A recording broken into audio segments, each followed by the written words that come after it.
आहे, 4 जण अल्पवयीन आहेत. तुमच्या माझ्यासारखा जो 5वा तिथे असता तर त्याने त्या 4 मुलांना दगडफेक करू नका म्हणून सांगितलं असतं, पण त्याने तसं केलं नाही. याचा अर्थ त्या 5 जणांमध्ये 4 अल्पवयीन मुलं असावेत, हेच त्यांचं प्लॅनिंग आहे. आणि हे पोलिसांचे हात बांधण्याकरता केलेलं आहे. आर्थिक बहिष्कार टाका. आज इस्लामिक दहशतवाद जिहाद हा आपल्या वेशीवर पोहोचलेला आहे.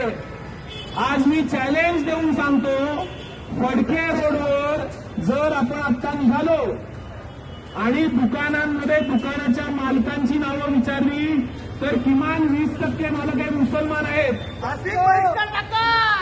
याच्या पुढे आपल्याला हा विषय नेहमीचा रोजच्या जगण्यातला करावा लागणार आहे. आणि आज इथे उपस्थित असलेली संख्या ही डोंबिवलीच्या हिंदूंच्या 1% संख्या सुद्धा नाही. आपला समाज हा नेहमीच द्वित्रिस्त असतो, पण असा द्वित्रिस्त राहिला तर पुढच्या 5 वर्षात तुमच्या माझ्या मुलाबाळांना हेच सगळं सहन करावं लागणार आहे, जे आपण होऊ द्यायचं नाहीये. सगळे माझ्या मताशी सहमत आहात का? याच्यासाठी काय करायचं आहे, 4 मुद्दे सांगतो. शहर म्हणून आपण मुसलमान दुकानदारांवर आर्थिक बहिष्कार टाकणार आहोत. आपण कुठल्याही दुकानात गेल्यानंतर दुकानाच्या मालकाचं नाव विचारायचं आहे.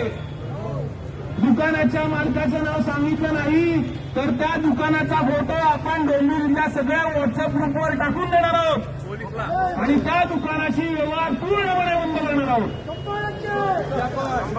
आपल्या डोंबिवलीतल्या रिक्षा चालकांची माहितीही आपल्याला पाहिजे. चालक आणि मालक वेगवेगळे असतात. मालक हिंदू असला आणि चालक मुसलमान असला तरीही त्या रिक्षेत बसायचं नाही. मी 4-5 किलोमीटर चालत तरी जाईन. होय होय. दुसरी महत्वाची गोष्ट, अशा कुठलाही प्रसंग घडला तर कोणाचीही वाट न बघता आपण पोलीस स्टेशनमध्ये जाऊन आपला निषेध पोलिसांसमोर नोंदवायचा आहे. होय होय. पोलिसांकडे जायला काही लावायचं नाहीये. उद्या आपण आज पोलिसांसमोर निषेध नोंदवला नाही तर आपल्या घरात आलेलं हे संकट आपल्याला सहन करावं लागेल. दुकानं भाड्याने देणाऱ्यांना पण त्यांचा समाचार घ्या. आपण दुकानं भाड्याने देतात त्यांना त्यांचा समाचार घ्या पहिला. लँड जिहाद, तिसरा अत्यंत महत्वाचा मुद्दा.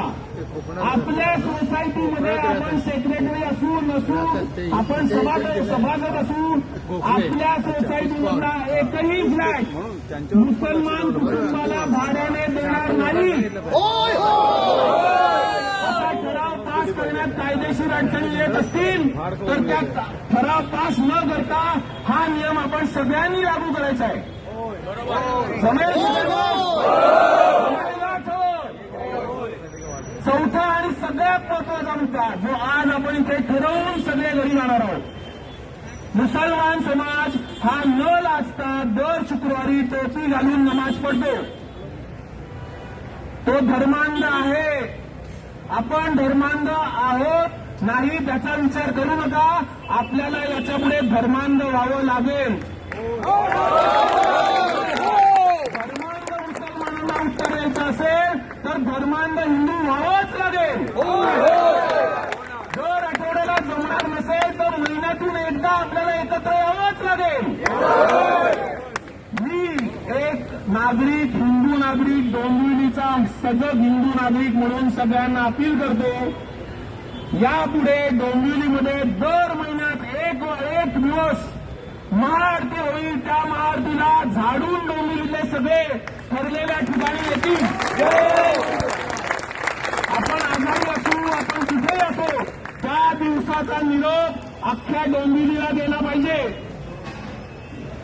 तो कुठला तरी आपण चॅम्पियनशिप कप जिंकला तर इथे हजारोंच्या संख्येने लोक जमा होतात आणि एका शाखेवर, बालांच्या शाखेवर दगड मारले तर आपल्याला निरोप द्यावा लागतो.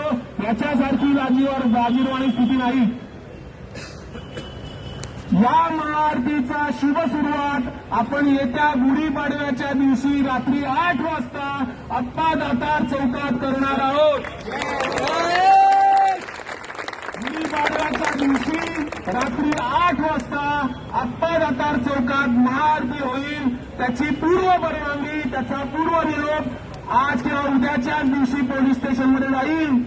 कारण आपण हिंदू आहोत, आपल्याला यासाठी परवानगी घ्यावी लागते. नमाज पडायला रस्त्यात नमाज पडायला कोणीही पोलीस स्टेशनमध्ये जात नाही. पोलीस जातात सुरक्षा द्यायला.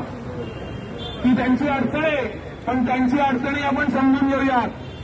येत्या 30 मार्चला रात्री 8 वाजता सर्व हिंदू समाज सकाळी नववर्ष स्वागत यात्रा होतेच, पण ती हिंदू नववर्ष स्वागत यात्रा ही पारंपरिक यात्रा आहे.